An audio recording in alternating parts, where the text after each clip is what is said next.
विदेश गईल भइल आसान काहे कि पलक इंटरनेशनल टूर एंड ट्रेवल्स के माध्यम से विदेश बरसों से भेजल जाला। और एक बार फिर से पलक इंटरनेशनल टूर एंड ट्रेवल्स जौन के पलक बुद्धा ITI पपौर में संचालित होला, वहां पर 4 तारीख से लेकर के 12 जून तक क्लाइंट इंटरव्यू होखे वाला बा। बड़ा बड़ा कंपनियन के क्लाइंट इंटरव्यू बा। सबसे पहले शुरुआत की जाओ तो 4 तारीख के square matter construction LLC Dubai की कंपनी है जौना के एम्प्लॉयमेंट वीजा बा, नॉर्मल मेडिकल बा, भारी मात्रा में आवश्यकता बा mason tiles, mason block and plaster, steel fixer, shuttering carpenter, scaff holder, assistant mason RCC shuttering carpenter और हेल्पर के। सैलरी बा 1050 से लेकर के 1300 तक plus over time. Age limit बा 19 से 45 साल।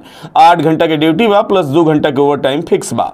एक बाद 4 तारीख के ही अल तुर्की ओमान के मशहूर कंपनी है जौना के एम्प्लॉयमेंट वीजा बा, भारी मात्रा में आवश्यकता बा diesel mechanic, automatic technician, denter vehicle, electrician vehicle, electrician speciality vehicle, mechanic diesel engine, mechanic heavy motor equipment, mechanic heavy motor vehicle, mechanic light motor vehicle, mechanic tower crane, AC technician vehicle, mechanic speciality heavy equipment, mechanic speciality heavy motor vehicle, mechanic speciality RMC and HM plant, operator tower crane Indian licence भी चलेगा, operator tower crane cabin operator Indian licence वाला और tyreman.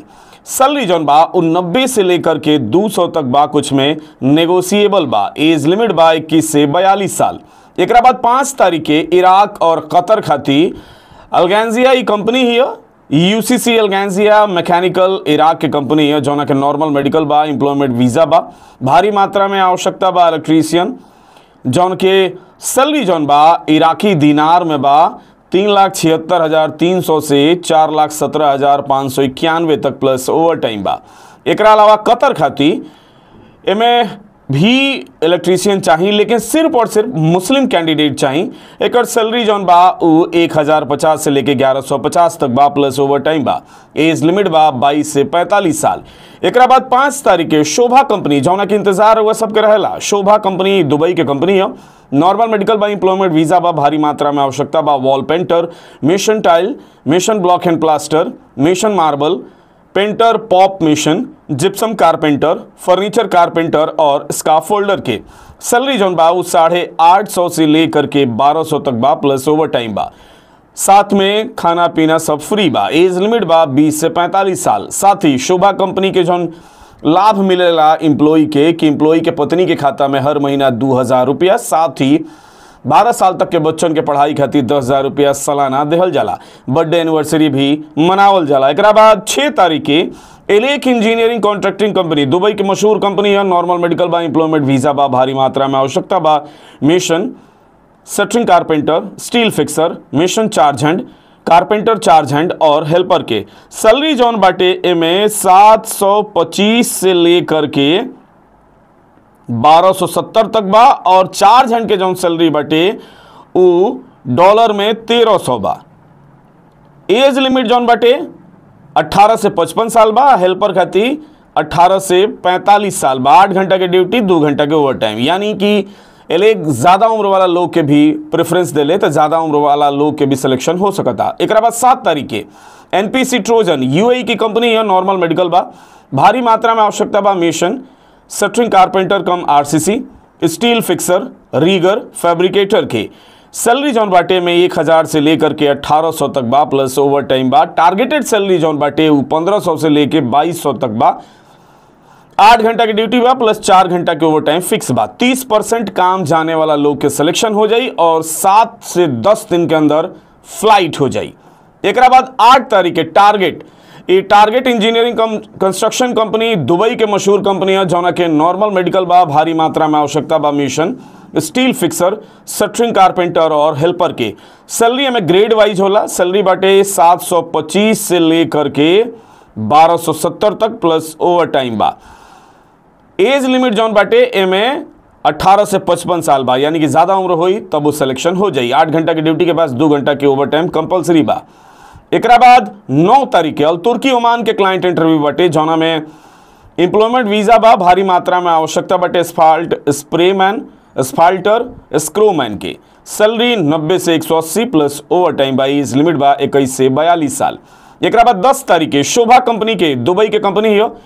Client interview बाटे, normal medical बा, employment visa बा, भारी मात्रा में आवश्यकता बा। Mason concrete, mason general, mason block, steel fixer, shuttering carpenter, scaff holder, charge hand logistic, charge hand scaff holder और हेल्पर के सैलरी जौन बाटे में 750 से लेकर के 1400 तक बा प्लस ओवर टाइम बा।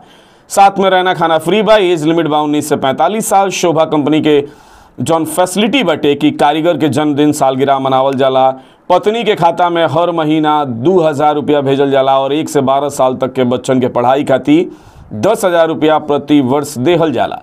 एक बाद 10 तारीख के ही फुसेंग कंस्ट्रक्शन कंपनी दुबई के कंपनी है, सेमी गवर्नमेंट कंपनी बतावल जा रहा बिया। एकर एम्प्लॉयमेंट वीजा बा, नॉर्मल मेडिकल बा, भारी मात्रा में आवश्यकता बा। Electrician, plumber, pipe fitter, refrigeration, duct fitter, fabricator, ductman के सैलरी जौन बाटे एमे 1000 से लेकर के 1200 तक बा प्लस ओवर टाइम बा।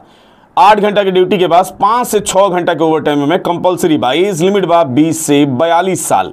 एक बाद 11 तारीख के सिबका इलेक्ट्रॉनिक इक्विपमेंट कंपनी यूएई के कंपनी है, जौना के एम्प्लॉयमेंट वीजा बा, नॉर्मल मेडिकल बा, भारी मात्रा में आवश्यकता बा। Pipe fitter, fire fighting technician, fire fighting foreman, fire fighting welder, fire fighting supervisor, fire fighting engineer, ELB technician, electrician के सैलरी जौन बाटे में 1500 से लेकर के 6000 तक बा प्लस ओवर टाइम बा। एज लिमिट बाटे 22 से 45 साल। 8 घंटा के ड्यूटी प्लस 2 घंटा के ओवर टाइम जौन बा उ कंपलसरी बा। एक बाद पाइनवुड कंपनी दुबई के कंपनी है, जौना के नॉर्मल मेडिकल बा, एम्प्लॉयमेंट वीजा बा। एक भारी मात्रा में आवश्यकता बाटे फर्नीचर कारपेंटर के सैलरी बा 1550। एज लिमिट बा 21 से 45 साल। एक बाद 11 तारीख के ही अल तुर्की ओमान के क्लाइंट इंटरव्यू होके वाला बा, जौना के भारी मात्रा में आवश्यकता बाटे बैंक्समैन, electrician, industrial and plant fitter, structural fabricator, steel erector, painter, spray industrial machinist, foreman, steel फैब, फोरमैन, इलेक्ट्रोमैकेनिकल के सैलरी जौन बा 90 से लेकर के 450 तक बा प्लस ओवर टाइम बा। एज लिमिट बा 21 से 42 साल। एक बाद 12 तारीख के एलेक जौन दुबई के कंपनी है, एलेक इंजीनियरिंग कॉन्ट्रैक्टिंग कंपनी, एक नॉर्मल मेडिकल बा, एम्प्लॉयमेंट वीजा बा, भारी मात्रा में आवश्यकता बा। Electrician, plumber, pipe fitter, maintenance technician, charge hand electrician, charge hand plumber, charge hand pipe fitter की सैलरी बा 850 से लेकर के 1900 तक plus over time. Age limit बा 19 से 55 साल, यानी कि ज़्यादा उम्र वाला लोग के भी सिलेक्शन हो जाई। 8 घंटा के ड्यूटी के बाद 2 घंटा के ओवर टाइम कंपलसरी बा। तो चलिए इशारा 4 तारीख से लेकर 12 तारीख तक क्लाइंट इंटरव्यू होके वाला बा। अगर हुआ ट्रेड से संबंध रखा नहीं तो हुआ पहुंच जाई पलक इंटरनेशनल टूर एंड ट्रेवल्स में, जौन के पलक बुद्धा ITI पपौर में संचालित होला। नीचे नंबर चल रहा बा, ए पर कॉल करके जानकारी ले सकतनी। वीजा संबंधित जानकारी खातिर भी नंबर बा, ए पर कॉल करी, जानकारी ली, विदेश जाई, पैसा कमाई और अपना परिवार के खुशहाल रखी और देखत रही मैच बॉक्स।